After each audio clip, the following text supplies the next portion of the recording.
자, 오늘 말씀은 신명기 31장입니다. 신명기 31장 19절서부터 29절까지 말씀입니다. 교독합니다. 그러므로 이제 너희는 이 노래를 써서 이스라엘 자손들에게 가르쳐 그들의 입으로 부르게 하여 이 노래로 나를 위하여 이스라엘 자손들에게 증거가 되게 하라.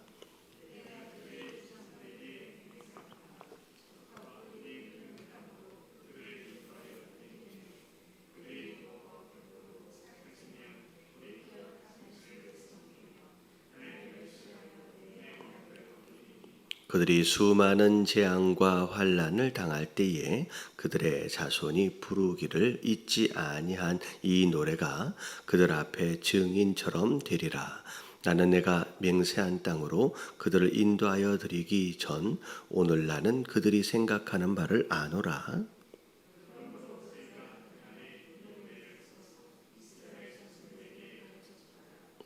여호와께서 또 눈의 아들 여호수아에게 명령하여 이르시되 너는 이스라엘 자손들을 인도하여 내가 그들에게 맹세한 땅으로 들어가게 하리니 강하고 담대하라. 내가 너와 함께 하리라 하시니라. 모세가 여호와의 언약궤를 메는 레위 사람에게 명령하여 이르되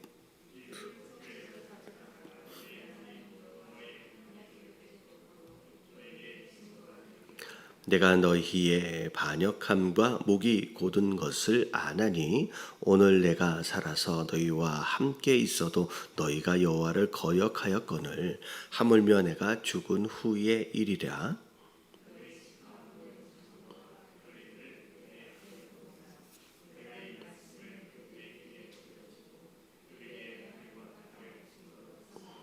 같이 봉독합니다. 내가 알거니와 내가 죽은 후에 너희가 스스로 부패하여 내가 너희에게 명령한 길을 떠나 여호와의 목전에 악을 행하여 너희의 손으로 하는 일로 그를 격노하게 하므로 너희가 후일에 재앙을 당하리라 하니라. 아멘. 어제 말씀을 보니까 하나님께서 모세와 또 여호수아를 따로 불러다가 말씀하시죠. 여호수아 입장에서는 사실 처음으로 하나님의 음성을 직접 듣는 상황이었을 겁니다. 그동안 그렇게 하나님의 음성을 듣기를 참 기대하고 사모했지만 하나님께서 여호수아에게 직접 말씀하시기보다 모세를 통하여 계속 말씀하고 계셨거든요. 근데 처음 하나님의 음성을 듣는 가운데 그 내용 자체가 그다지 뭐라 그럴까요? 기쁨이 되어질 만한 그런 내용은 아니었습니다. 하나님 어제 말씀하시기를 결국에는 이스라엘 백성들이 우상을 섬기고 나를 버릴 것이다. 그래서 내가 신명기에 지금까지 쭉 이야기해왔던 이 모든 저주와 재앙을 그들이 경험하게 될 것이다 라고 이제 앞으로의 아므람 장래에 대하여 하나님께서 모세와 이제 여호수아에게 말씀하셨죠. 어차피 안 된다는 거예요. 근데 자, 우리가 잘 알아야 될 게 뭐냐면 어차피 안 되더라도 어차피 안 된다고 그럼 포기해야 되느냐? 이제 그게 아니죠. 어차피 안 되더라도 그럼에도 불구하고 하나님께서는 이스라엘 백성들에게 어떻게 해야 할지를 계속 말씀하고 계시고 심지어 19절에 보니까 뭐라고까지 말씀하고 계시냐면 이 말씀이 너희에게 있어서 잊혀지지 않도록 노래로 만들어 가지고 부르라는 거죠. 그래서 그 예전에 학교 다닐 때 이런 거 많이 했잖아요. 잘 안 외워지는 거 그걸 이렇게 노래에다가 가사로 이렇게 붙여 가지고 이렇게 했던 것이 기억이 납니다. 심지어 우리가 이제 성경책에 이렇게 순서 장세기 출애굽기 레위기 이렇게 노래를 붙여서 그러니까 어떻게 보면 하나님이 만드신 방법이네요. 이게 어떻게 보면 노래를 붙여서 왜 그러냐면 이렇게 글을 계속 읽고 배우고 하는 것보다 노래는 입에서 계속 흥얼흥얼 거리면서 입에서 떨어지지 않을 수 있게끔의 어떤 이런 방법론적인 것 같아요. 그래서 하나님께서 노래를 써서라도 그리고 불러서라도 그렇게 해서 잊혀지지 않게끔 노력할 것을 하나님께서 요구하시죠. 하지만 어떻게 보면 이 말씀을 따라서 그 말씀에 순종한 사람 또 그 세대는 이 말씀에 나와 있던 그런 복들을 다 누립니다. 다 누립니다. 하지만 또 잊어버리고 어찌 보면 하나님을 버렸던 그 세대 그 사람들은 또 하나님 말씀하신 것처럼의 저주와 재앙을 또 경험하게 되지요. 그런데 중요한 건 어제 마지막 말씀드렸던 것처럼 구약에 나오는 이스라엘 역사는 사실은 이스라엘로 볼 때는 실패예요.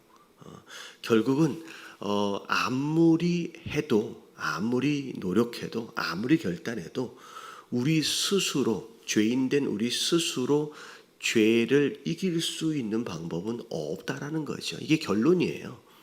어제 말씀에 결론을 말씀하신 거예요. 결론. 사실 오늘 말씀에도 사실 나옵니다. 결론은 실패예요.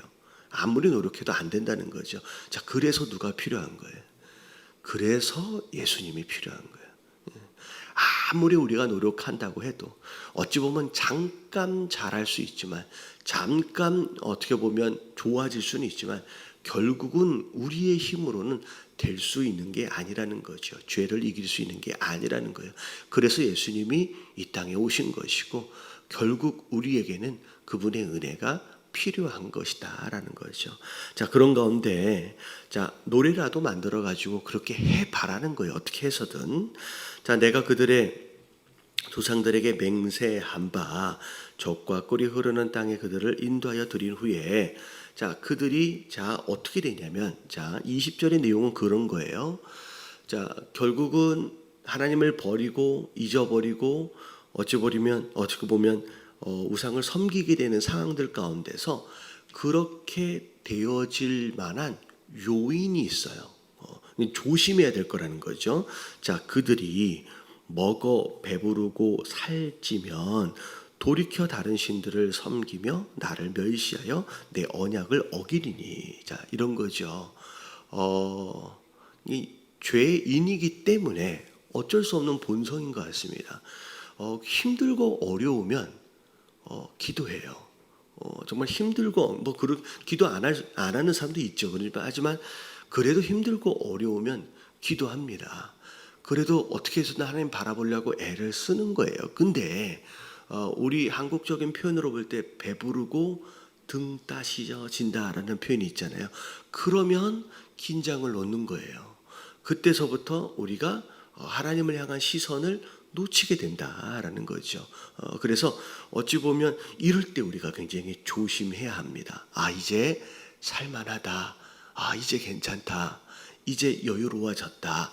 라고 느껴질 이때가 사실은 넘어지기 제일 좋을 때라는 거예요. 그래서 내가 서 있다고 생각할 때 뭐 하래요? 넘어질까 조심하라고 말씀하신 것처럼 이젠 된 것 같고 이제는 이루어낸 것 같고 이제는 안심하고 있는 그런 상황. 그래서 제가 전에 그런 말씀 드린 적이 있잖아요.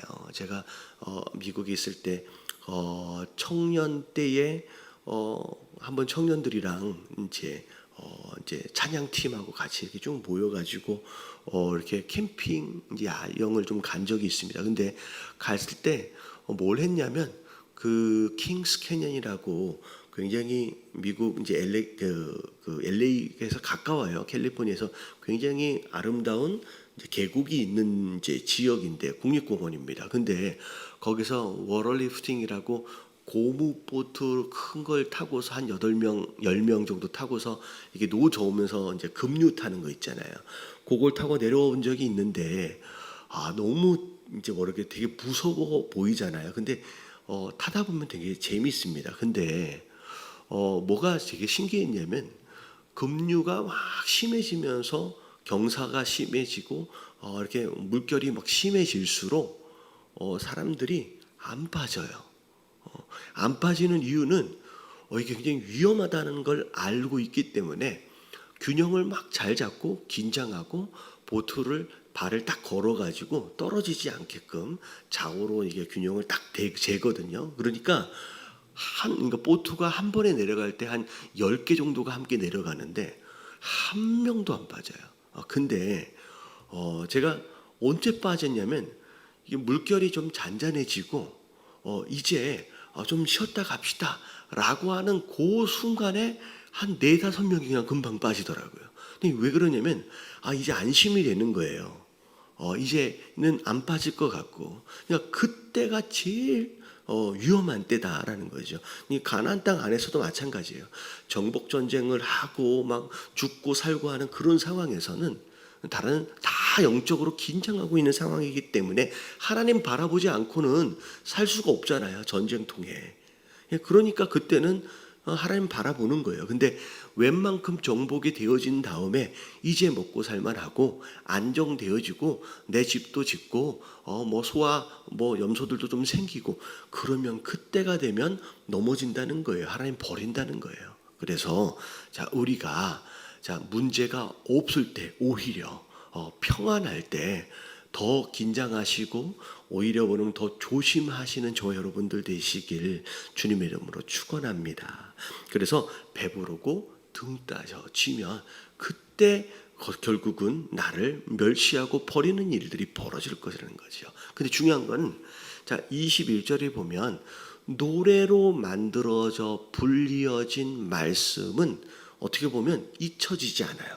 그래서 오히려 떠난 것으로 말미암아 하나님을 버리고 떠난 것으로 말미암아 재앙이 임하고 저주가 임할 때 오히려 너의 입에 아직 남겨져 있는 그 말씀이 증언처럼 되어질 거라는 거죠.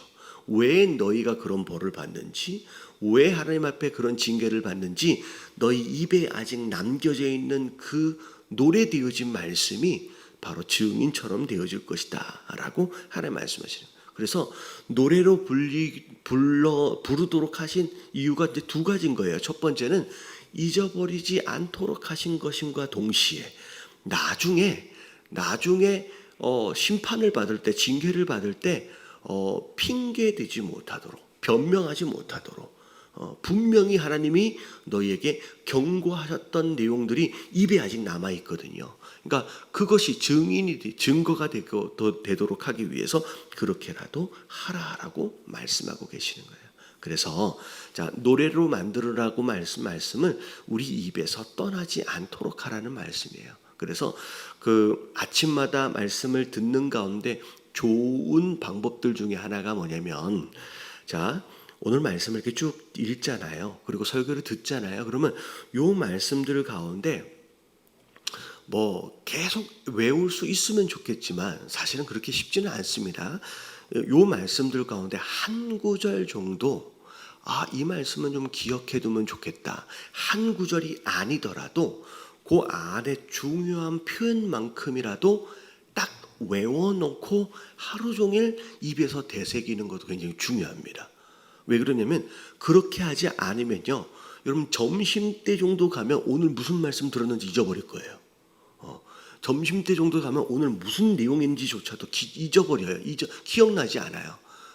그렇기 때문에 여기 19절서부터 29절까지 여러분 이따가 기도하실 때 요 안에서 내가 이 부분만큼은 조금 내 입에 좀 담아놓겠다라고 기억하신 가운데 좀 외워두시고 오늘 하루를 살아가면서 중간중간 입에 붙여놓으시면요, 여러분 이 말씀이 우리에게 굉장히 큰 힘이 됩니다. 잊어지지 않는 거예요. 왜냐하면 말씀이 내 삶 가운데 능력이 되고 힘이 되려면 일단 내 머리 안에 남아 있어야 되거든요. 남아있지도 않은 말씀은 능력이 사용할 수조차도 없다라는 거죠. 그래서 오늘 이따가 여기 쭉 말씀 읽으시는 가운데 이 말씀 정도는 내가 입에 한번 붙여봐야 되겠다. 불과 한 줄이라도 여러분 한번 해보시면 좋을 것 같아요. 그래서 이스라엘 백성들에게 노래가 되도록 해서 가르쳐라 라고 말씀하시는 게 오늘 첫 번째 내용입니다. 그러고 나서 23절에 보니까 여호와께서 또 눈의 아들 여호수아에게 명령하여 이르시되, 어제 말씀에는 모세하고 여호수아를 같이 불렀어요. 자, 근데 오늘 23절서부터는 자, 모세가 없는데 자, 누구만 부르냐면 여호수아만 따로 불러다가 여호수아에게만 또 말씀하고 계시는 거죠. 이제 리더십이 모세에서 여호수아로 넘어가는 시점입니다. 자, 너는 이스라엘 자손들을 인도하여 내가 그들에게 맹세한 땅으로 들어가게 하리니. 자, 이제 하나님이 정하신 거예요. 그래서 너는 할 것이다. 근데 강하고 담대하라. 내가 너와 함께 할 것이다. 내가 너와 함께 하고 있으니까 두려워하지 말라는 거죠. 떨지 말라는 거죠. 여러분, 이 말씀은 여호수아 말씀에서도 그렇고 계속 반복되어져서 나옵니다. 그 수많은 전쟁들을 치루어 왔던 여호수아예요.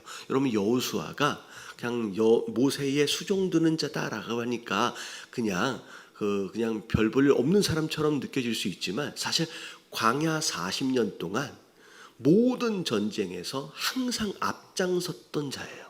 그리고 여호수아는 12 정탐꾼들 중에 하나입니다. 이 얘기는 뭐냐면 심지어 40년 전에 각 지파마다 가장 유능하고 탁월한 자를 지파마다 한 명씩 뽑았어요. 그랬을 때 그 지파 안에서의 한 명이었어요, 여호수아가. 그러니까 여호수아는 별 볼 일 없는 사람이 아니에요. 나름 40년 전서부터 탁월하고 능숙한 사람이었을 뿐만 아니라 그리고 40년 동안 있어졌던 수많은 전쟁들 안에서 항상 여호수아는 전쟁에 앞장서 있었습니다. 그래서 아시다시피 그 모세가 그 산 위에 올라가서 그 아론과 훌하고 이렇게 손 받쳐주고 기도할 때 그때도 여호수아가 전쟁에 앞장서 있었어요. 근데 하나님 뭐라고 말씀하세요? 이 전쟁이 끝나고 난 뒤에 여호수아에게 말해주래요. 이 전쟁을 어떻게 이겼는지. 네가 힘이 있어서 네가 싸움을 잘해서 이긴 게 아니라 기도의 능력으로 이긴 것이다 라고 하는 걸 알려줘요. 여러분, 이게 40년 전 이야기예요. 그러니까 여호수아가 별 볼 일 없는 사람이 아닙니다. 여러분, 용사예요. 근데 이 상황 앞에서 두렵고 떠는 거예요. 근데 하나님 계속 말씀하십니다. 두려워하지 말라고, 떨지 말라고, 강하고 담대하라고. 하나님 맡겨주신 사명 앞에서는 누구도 자신만만하게 이해할 수 있습니다 라고 할 수 있는 자는 없습니다. 다 두렵고 떨리는 거예요. 나 같은 사람이.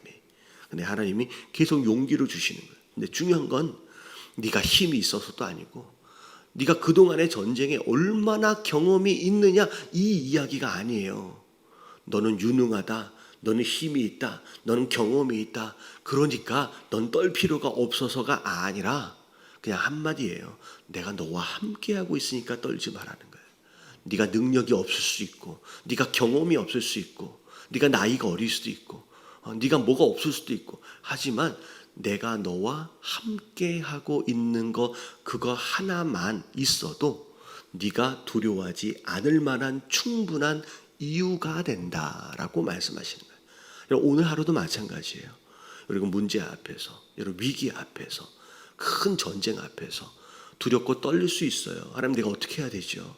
여러분 근데 다른 사람의 어떤 이야기도 아니면 나의 어떤 상태도 여러분 이유가 될 수가 없어요. 딱 한 가지. 하나님이 나와 함께하고 계시다라고 하는 그것 딱 하나가 내가 두려워하지 않을 수 있는 이유다라고 하는 거. 그럼 그거 붙들고 오늘도 담대하게 살아가시는 저와 여러분들 되시길 주님의 이름으로 축원합니다. 자, 그리고 나서 자 모세가 또 다시 등장을 합니다. 자, 이 율법의 책을 말씀을 다 책에 적어서 마친 후에 자, 모세가 여호와의 언약궤를 메는 레위 사람을 부릅니다. 레위 사람을 불러요. 그리고 율법책을 기록한 내용들을 이 레위 사람에게 전달하면서 자, 이걸 항상 언약궤 옆에다가 두어라라고 명령합니다.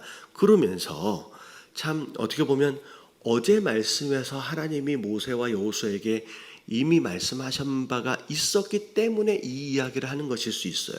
결국에는 반역할 것이라는 그 장래의 이제 이야기를 27절에 보니까 어떻게 보면 좀 어려운 이야기를 합니다. 내가 너희의 반역함과 목이 곧은 것을 아나니. 사실은 모세가 이스라엘 백성들을 40년 동안 인도해 왔던 이 여정은 모세의 입장에서 사실 쉽지 않은 여정이었습니다. 사실 어려운 일 닥칠 때마다, 위기를 닥칠 때마다 이스라엘 백성들은 항상 불평하고 원망했거든요. 그 원망과 불평의 강도가 그냥 이제 따로 궁시렁거리는 정도의 그 정도가 아니에요. 그냥 돌을 들어서 모세와 아론은 그냥 쳐 죽이려고까지 한 적이 몇 번인지 모릅니다.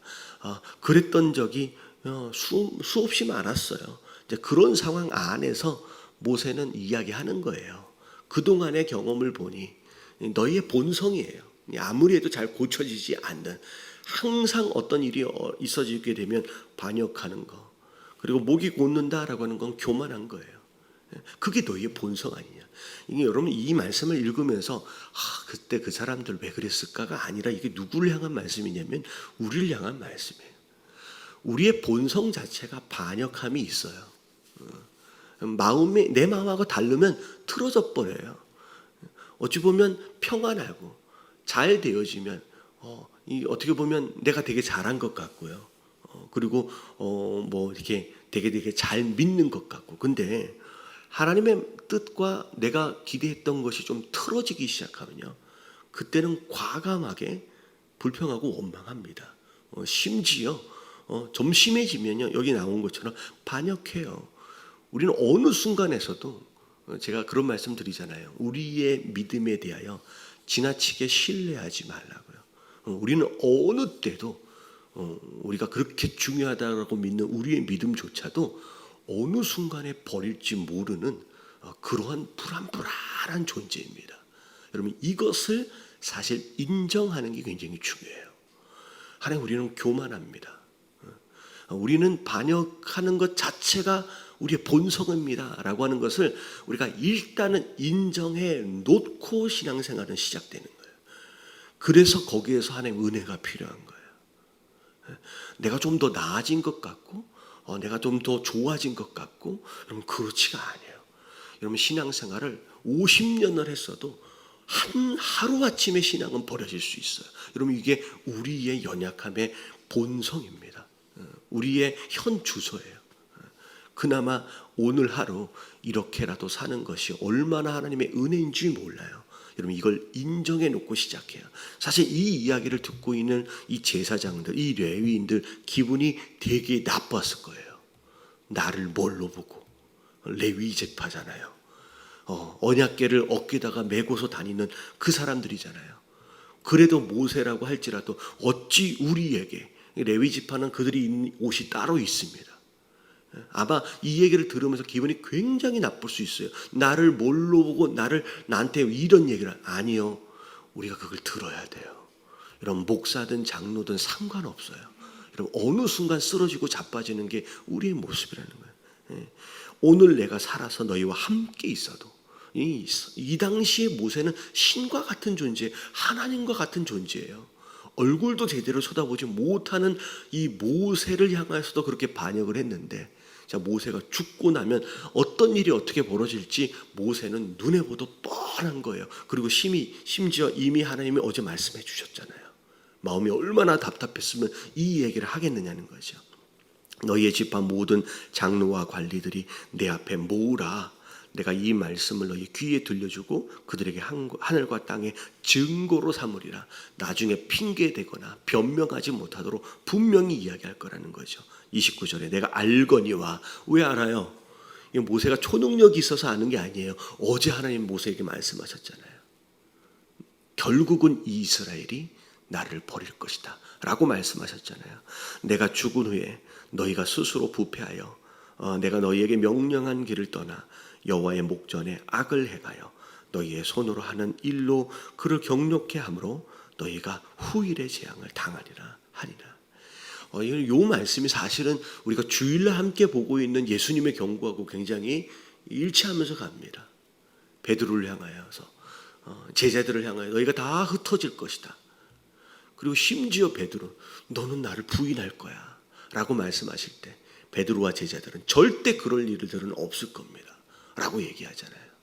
어찌 보면 이 당시 이 말씀을 듣고 있는 레위 지파와 이 리더십들 다 그런 마음을 가졌을 거예요. 절대 나는 그러지 않을 거라고.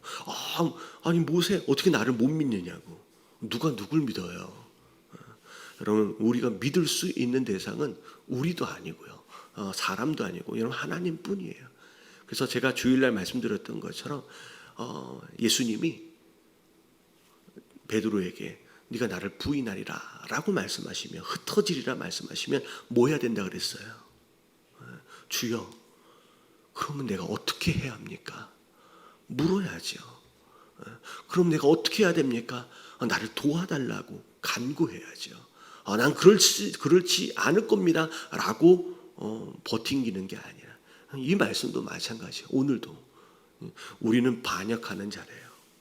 우리는 언제든지 목이 곧아서 하나님을 버릴 수 있는 자래요. 나는 절대 그럴 수 없어. 내가 모태신앙인데. 아니요, 상관없어요. 내가 믿었는지 50년이 돼도 상관없어요. 오늘도 함께 기도하시면서 하나님, 연약한 나를 하나님 앞에 좀 인정하시면서 하나님 날 도와달라고, 하나님 날 붙들어 달라고. 조금만 힘들어지고 어려워지면 충분히 불평하고 원망할 수 있는 자, 심지어 하나님도 버릴 수 있는 이런 죄인인 날, 하나님 내가 끝까지 신앙 버리지 않고 끝까지 붙들고 승리할 수 있도록 하나님 날 도와달라고 여러분 이 아침에 기도하시면서, 아까 말씀드렸던 대로 여기서부터 여기까지 오늘 말씀 한 구절이라도 여러분 한번 입에 한번 붙여보시고 오늘 하루를 살아보시길 주님의 이름으로 축원합니다. 자, 다 같이 주님 한번 부르짖고 통성으로 기도합니다. 시작. 주님